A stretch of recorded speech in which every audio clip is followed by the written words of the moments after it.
परिच्छिन्नता क्या है? अब ये प्रश्न बदल गया। नहीं, वही प्रश्न करो ना पहले अच्छा। वाला ही। अप्रोक्ष का अप्रोक्ष क्या है?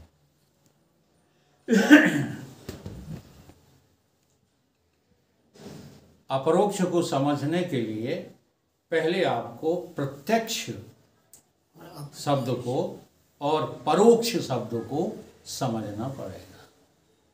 प्रत्यक्ष किसको कहते हैं? आप कहते नहीं मुझे प्रत्यक्ष दर्शन हुए, तो प्रत्यक्ष नाम है अंतःकरण और इंद्रियों के विषय को डायरेक्ट जान लेना।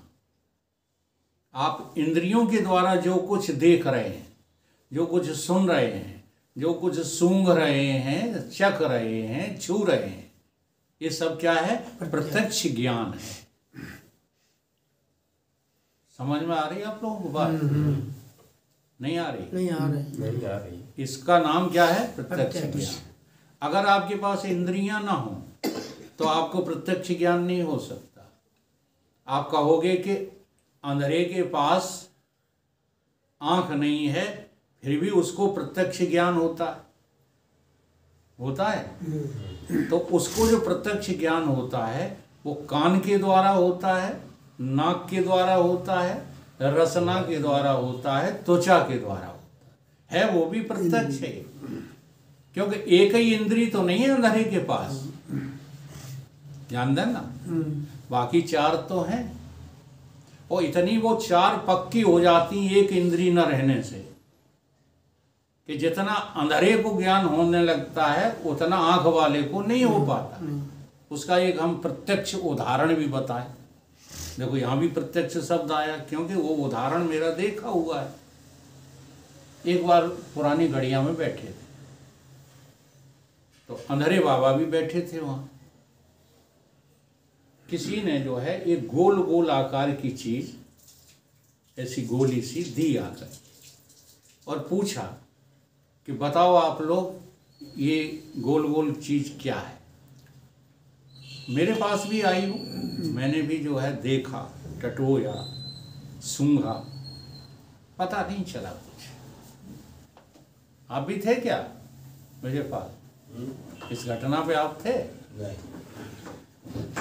और भी लोगों ने ऐसे ही किया तो किसी ने नहीं बता पाया उस वस्तु का नाम कि ये क्या चीज है। प्रहलाद बाबा के पास जैसे ही वो पहुंची वस्तु, उन्हें तुरंत ऐसे ऐसे की, अंधे हैं, ऐसे की, वो बता दी ये तो रार है। क्या है? रार। रार वो चीज होती है जिससे प्लास्टिक जोड़ी जाती है या कमंडल जोड़े जाते हैं। साधुओं के जो कमंडल हैं फूट जाते हैं तो उस पर रार लगा दो तो ऐसी चिपक जाती है। ढोलकों में हाँ, ढोलकों में लगाई जाती है। तो कि ये रार की गोली है। तो आश्चर्य का ठिकाना नहीं रहा कि अंधेरे बाबा ने कैसे जान लिया। तो उन्होंने छूकर जान लिया। देखो, जानना छूकर जाना जाता है, चखकर जाना जाता है, सुनकर जाना जाता है, नहीं जाना जाता, सूंघकर जाना जाता है। ये जानना जो है इस तरीके से होता है तो वो प्रत्यक्ष होता है। तो प्रत्यक्ष शब्द का अर्थ क्या है? इंद्रियों के द्वारा जो ग्रहण किया जाता है वो प्रत्यक्ष ज्ञान होता है। ठीक है। अब जो इंद्रियों का विषय नहीं है, इंद्रियां जिसको देख नहीं सकती परंतु फिर भी वो है, फिर भी वो है, उसका मुझे है पना लग रहा है, उसे कहते हैं परोक्ष ज्ञान। उसे क्या कहते हैं? परोक्ष ज्ञान। जैसे इंद्रियों का विषय नहीं है। क्या नहीं है? इंद्रियों का विषय पहले तो तुम्हारा सूक्ष्म शरीर ही नहीं है। तुमने सूक्ष्म शरीर को देखा? नहीं। तुमने अपने जीवत्व को देखा? बताओ, किसी ने देखा हो? नहीं। फिर आप कैसे कहते हो कि हम इसमें से निकल जाएंगे मरते समय? जब मरोगे तो क्या होगा? निकल जाएंगे। कौन निकल जाएगा? बोलो, कौन निकल जाएगा? अरे शर्माओ नहीं, जीव बोलो, जीव निकल जाएगा। कौन निकल जाएगा? जीव तो जीव को आपने देखा, सुना, नहीं, चखा, सूंघा, छुआ? कुछ नहीं। और फिर भी तुम्हें पता है कि जीव है। इसका नाम है परोक्ष। इसे क्या कहते हैं? परोक्ष ज्ञान कहते हैं। बड़े अनुभव की बातें हैं। अगर आप चिंतन करना शुरू कर दो तो इतना सुनते हो, चिंतन नहीं करते, समय नहीं देते चिंतन करने में। यहाँ से छूटे सीधे लग जाते हैं व्यवहार में, व्यवहार व्यवहार। इसलिए जो है भोला बाबा ने सबूर सिखाया कि व्यवहार छोड़ो, भलाई चाहते हो तो व्यवहार सच्चा मानना छोड़ दो। व्यवहार सच्चा जानते, छरदेह अक्षर मानते, संसार में सुख ढूंढते, सुख रूप खुद को न जानते। विश्वेश में तुम सो रहे, विश्वमाई हो जगे। भोला निरंजन देव में फिर मन भला कैसे लगे? मन को कहाँ लगाना चाहते हो? भगवान में। और मन जो है तुम्हारा भागता किधर है? संसार में। तो पहले संसार को झूठा मन में सिद्ध करो, संसार को झूठा मानो। जब संसार को झूठा मानोगे तब ये मन किधर को मुड़ेगा? सच्चाई की तरफ मुड़ेगा। तब तक नहीं मुड़ेगा भाई साहब, चाहे जितनी कोशिश कर लो। तो इसका नाम है परोक्ष ज्ञान। इसको क्या कहते हैं? परोक्ष ज्ञान। अब रहा जो है अपरोक्ष ज्ञान। इसकी क्या परिभाषा है? कि जो इंद्रियों का भी विषय नहीं है, जो इंद्रियों का विषय नहीं है और इंद्रियों का अविषय भी नहीं है। जैसे परोक्ष जो है वो इंद्रियों का अविषय तो है, परंतु मुझे लगता है कि मैं ऐसा है, मैं हूँ, मैं जीव हूँ, मैं सुखी हूँ, मैं दुखी हूँ। अच्छा, सुख और दुख देखा तुमने? नहीं देखा। देखा नहीं तो फिर कहते कैसे हो कि मैं दुखी हूँ या मैं सुखी हूँ? अनुभव में आता है ना? तो जो बात अनुभव में आ रही है, परंतु बाहर से इंद्रियों की द्वारा नहीं पकड़ी जा सकती, वो तो है परोक्ष। अब अपरोक्ष क्या है? न तो इंद्रियों का विषय है, न इंद्रियों का अविषय है। अविषय होने का मतलब कि जो तुम्हें है लग रहा था मैं करके, जरा ध्यान देना, वो मैं ही नहीं हूं, वो मैं ही नहीं हूं, बल्कि मैं तो वो हूं। कौन? जो आज तक मुझे लगता ही नहीं है। और जो मुझे आज तक नहीं लगा उसका नाम व्यापक है। दूसरा शब्द आ गया जो आप पूछ रहे थे।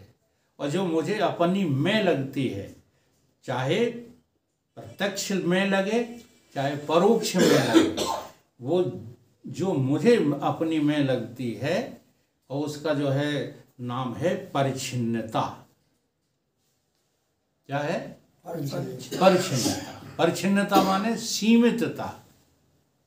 जीव का जो है एक जो है सीमा है। जीव यहाँ से वहाँ तक ही जा सकता है जहाँ तक इसकी पहुँच है। जीव वहाँ नहीं पहुँच सकता जहाँ इसकी पहुँच नहीं है। ठीक है? और वो जैसे तुम ईश्वर कहते हो, जैसे तुम भगवान कहते हो, जैसे तुम ब्रह्म कहते हो, वो सब जगह है। और ऐसी व्यापक चीज को, वस्तु को जो मैं करके जान जाते हैं, वो है अपरोक्ष। उसे क्या कहते हैं? अपरोक्ष। आ गई कुछ बात समझ? और ये अपरोक्षता जब तुम्हारे अभ्यास के द्वारा दृढ़ हो जाती है, उसका नाम है ब्रह्म ज्ञान। जब तक दृढ़ अपरोक्ष नहीं है तब तक आपको ज्ञान तो हुआ है, लेकिन पूरा ज्ञान अभी नहीं। तो ये आपके दोनों शब्द यहाँ स्पष्ट हो जाते हैं, परोक्ष, अपरोक्ष और परिच्छिन्न।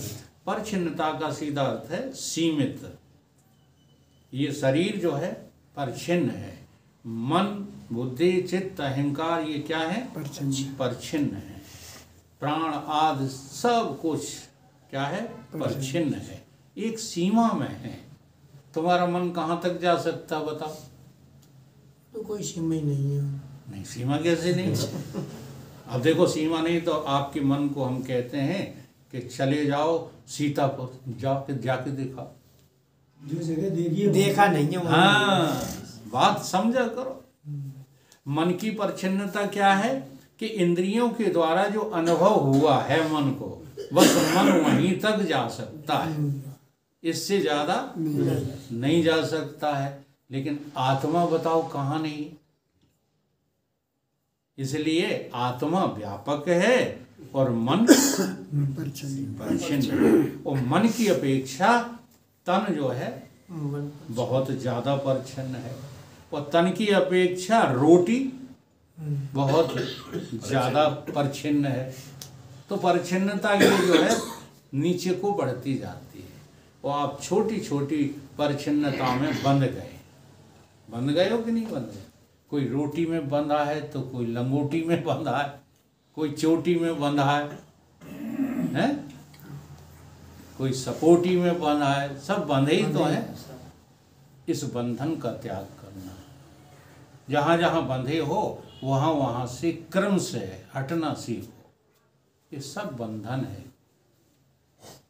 हम हैं सम, और जब बंध जाते हैं तो हमारा नाम हो जाता है संबंधी। ये बंधन त्यागना है। कर्म शुभाशुभ दोह में बंधन, सोने की बेड़ी हो चाहे लोहे की। बोलिए गुरुदेव।